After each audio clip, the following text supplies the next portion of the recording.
You, John Fitzgerald Kennedy, do solemnly swear. I, John Fitzgerald Kennedy, do solemnly swear.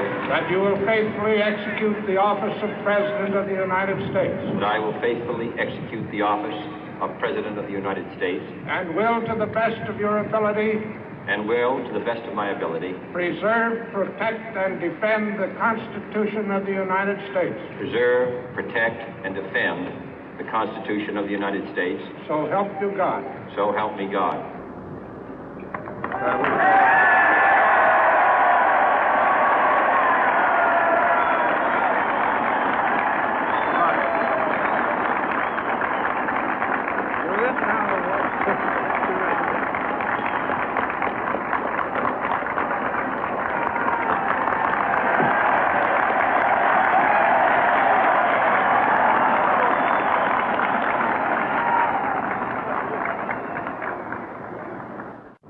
Vice President Johnson, Mr. Speaker, Mr. Chief Justice, President Eisenhower, Vice President Nixon, President Truman, Reverend clergy, fellow citizens.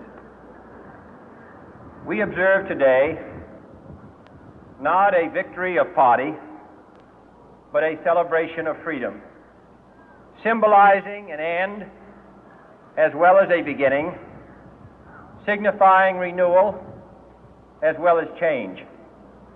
For I have sworn before you and Almighty God the same solemn oath our forebears prescribed nearly a century and 3/4 ago. The world is very different now, for man holds in his mortal hands the power to abolish all forms of human poverty and all forms of human life. And yet the same revolutionary beliefs for which our forebears fought are still at issue around the globe. The belief that the rights of man come not from the generosity of the state, but from the hand of God. We dare not forget today that we are the heirs of that first revolution. Let the word go forth from this time and place to friend and foe alike that the torch has been passed to a new generation of Americans born in this century, tempered by war, disciplined by a hard and bitter peace, proud of our ancient heritage, and unwilling to witness or permit the slow undoing of those human rights to which this nation has always been committed and to which we are committed today at home and around the world.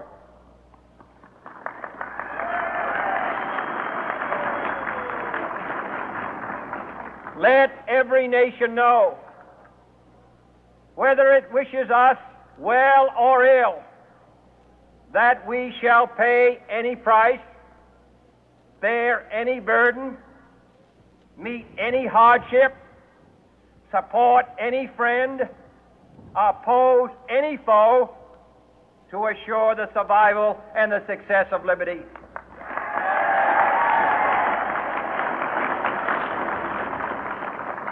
This much we pledge and more.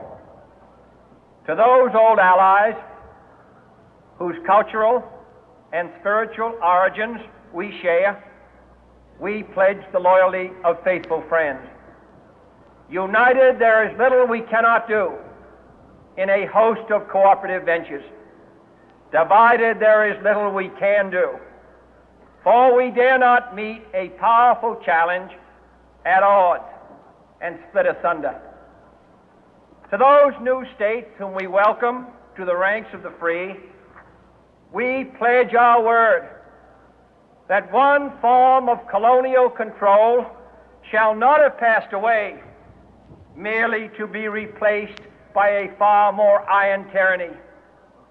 We shall not always expect to find them supporting our view, but we shall always hope to find them strongly supporting their own freedom, and to remember that in the past, those who foolishly sought power by riding the back of the tiger ended up inside.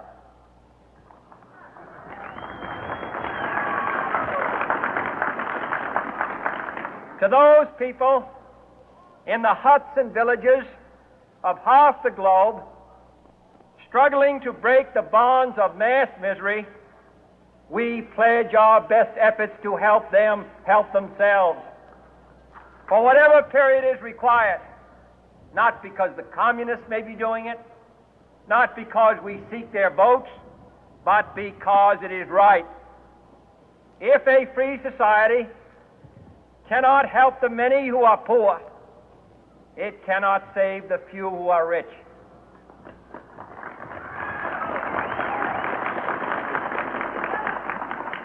To our sister republics south of our border, we offer a special pledge to convert our good words into good deeds, in a new alliance for progress, to assist free men and free governments in casting off the chains of poverty. But this peaceful revolution of hope cannot become the prey of hostile powers.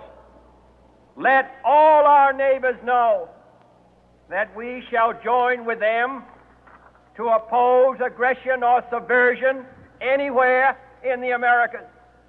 And let every other power know that this hemisphere intends to remain the master of its own house.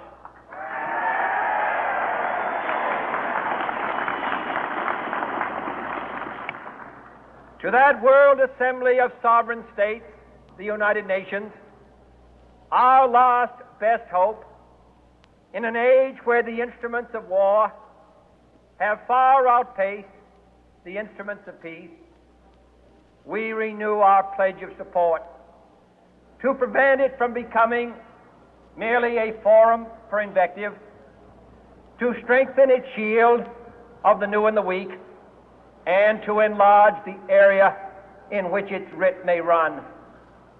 Finally, to those nations who would make themselves our adversary, we offer not a pledge, but a request that both sides begin anew the quest for peace.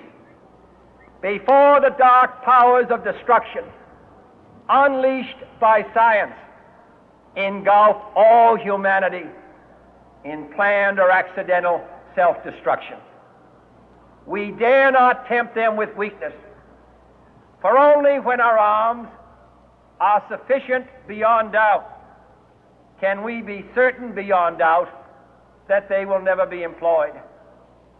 But neither can two great and powerful groups of nations take comfort from our present course, both sides overburdened by the cost of modern weapons, both rightly alarmed by the steady spread of the deadly atom, yet both racing to alter that uncertain balance of terror that stays the hand of mankind's final war. So let us begin anew, remembering on both sides that civility is not a sign of weakness, and sincerity is always subject to proof. Let us never negotiate out of fear, but let us never fear to negotiate.